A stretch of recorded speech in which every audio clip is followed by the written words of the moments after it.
Good evening, everybody. Uncle Bill here, and tonight we're going to be talking about a brand new release from Second Sight Films, our good buddies over in the UK. This is Nicolas Refn's Pusher trilogy, brand new to Second Sight.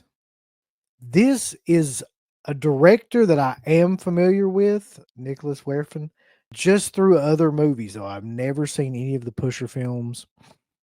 Never really even heard about these films until watching this set. So I'm most familiar with this director through Drive with Ryan Gosling, of course. Um, even Only God Forgives, um, I'm familiar with. I don't know how I missed this series of films, but hey, that's what companies like this are for, is to find new things that you may not have seen and find them in the best way possible, which is in these beautiful limited edition sets. So let's first start off by talking about the set itself. First of all, as all these Second Sight films, this is an amazing hard box set that includes contents of the art cards. So you've got your standard edition art cards, which I really like these. I know a lot of people have varying opinions on these, but these are always really cool to me. So, as you go through it, you get different art stills from the films from part 1, 2, and 3. So yeah, cool little addition to add all these different box sets. You also have a limited edition 120 page book on the Pusher series, which is mostly essays. Between Heaven and Hell, Life and Movies, Nicolas Refn how Nicolas Refn located the Pusher trilogy, Posturing Under Pressure, Blood on Our Hands, The Masculinity of Pusher 2, Play Acting in Pusher, lots of different kind of essays with pictures and things like that throughout the book. Love these kind of little books, so they're great for people that really want to dive into this type of film. And then you've got the actual films themselves, which all three of the trilogy come in these fold out cases like this. And these are the Ultra HD versions of these films. These are the 4Ks. So, I mean, what these sets are just done masterfully. I can't really say enough good things about how these sets are done by Second Sight. So let's talk about the films themselves, and then we'll talk about the special features. So, the first Pusher film, like I said, I was not familiar with this film, but it's one of those films where I put it on and I was absolutely glued to this movie. It's very rare that a movie captures my attention to the point where I will watch the entire thing straight through, not doing anything else, not messing with anything else. And just kind of being, the cliche is on the edge of your seat, but it's true. Just kind of just waiting for the next thing to happen and to see where this film goes. And not many films do this, but it has a lot of similarities to a lot of William Friedkin's films, in that you feel like you're in the scenario with the person. You feel like it's a documentary that's actually being filmed and not a movie. In this case, you are in a a real life kind of behind the scenes thing with a drug dealer named Frank. He's kind of like a middleman drug dealer. And at the beginning of the film, I was like, okay, this is going to be a buddy duo kind of movie, because there's actually two drug dealers that are working together. And I was like, okay, these guys are going to be with us throughout the entire film. And I think it sets it up that way to kind of throw you off. But pretty quickly within I'd say the first 30 minutes, other drug dealer in the film, let's just say like that they run into like a big conflict, and he's not seen throughout the rest of the film. So it's really just the story of this one guy, Frank, and his relationship with this like supplier drug dealer named Milo.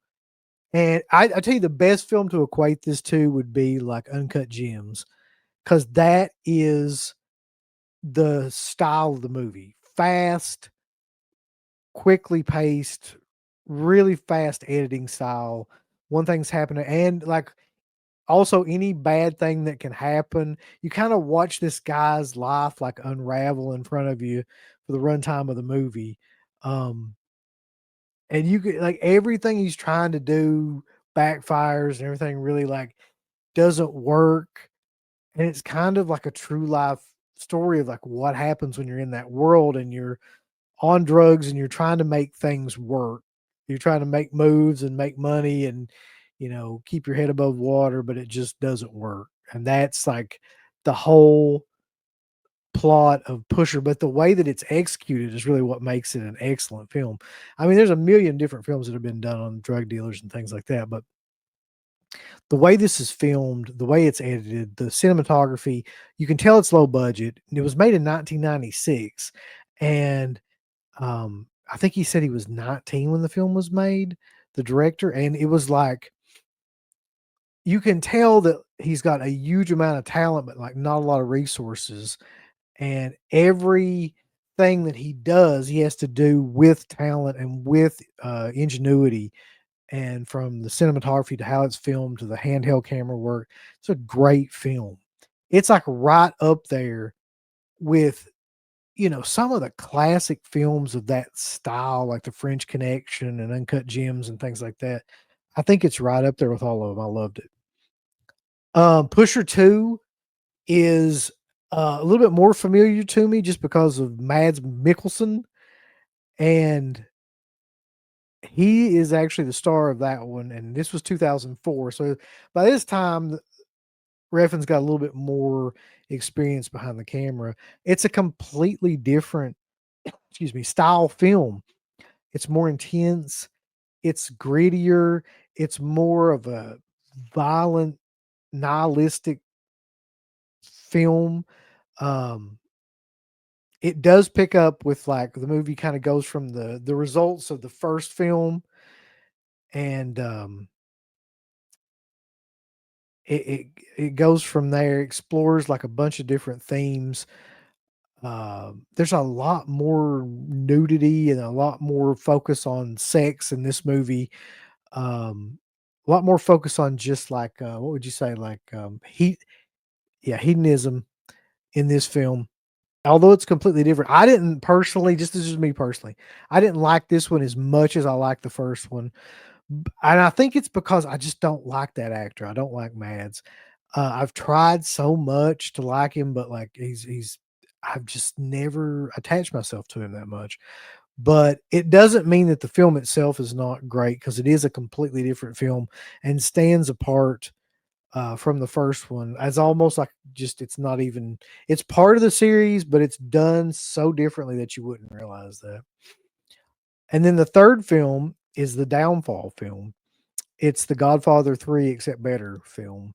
All three of these films are excellent movies, by the way. Like there's not one of them that like is really bad or like lets you down or anything like that. It does finish the cycle of the story though. Milo is older and he's struggling with addiction. He sees like his place fading and the underworld fading, and um, you know, he's all the time planning like his daughter's 25th birthday, and also everything that could go wrong goes wrong. So it's kind of a weird cycle from the first film to this film, because in the first film, everything that could go wrong for Frank, the dealer, did because of Milo. And now in this film, Milo's having kind of like the same thing happen to him. So it's an exhaustive kind of examination of the circle of kind of depravity and drug addiction and things like that. And being in that world. And it's an exhausting kind of life and a pointless kind of life a lot of times for different people. I love these movies though. The realism, the performances, the fact that they're so character driven. You feel the dread, the need, the repercussions of like all of the bad decisions that everybody makes in this movie. You feel the hopelessness in the first film. You feel the crazy depravity of the second film, and you feel like the real lost downfall of the third film of someone who's just trying to make things work but can't make things work.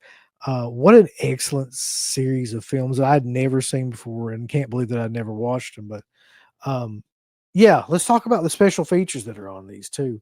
So as always, like they come up with a ton of special features. There's 4K restorations that were all supervised by the director on these. Dolby Atmos sound, new audio commentary with Nicolas Refn and Peter Bradshaw for Pusher. New audio commentary with Refn and Catherine Showard for Pusher 2. New audio commentary with Refn and Alan Jones for Pusher 3. Gambler feature-length documentary. Danish director Poul Nyrop's 1960 trilogy of youth films in 4K restoration. Yeah, 120-page booklet. I had the actor cards, all this stuff. All of this can be yours if you buy this new collection, and I highly recommend that you do. If you watch the first film in this series, if you just put that on, if you've never seen these films and you like crime dramas or you like, exploitation kind of stuff, if you just give this movie a chance, give this set a chance, watch the first film, you won't be able to stop. It's one of those things where like I watched the first film all the way through and immediately put the second film in because I wanted to see like what happened. It's such a thoroughly exhausting series of films that are so addictive. Just like the subject matter of the films themselves are addictive. So, I loved these movies and I love this set and can't recommend them anymore. They're already out. Second Sight Films has already put this box set out, so you should be able to buy this anywhere right now. Um, I've always really liked their packaging and the way that they do these. There's a J card on here, and there's also just the elegance of the way that they do the hard boxes to these.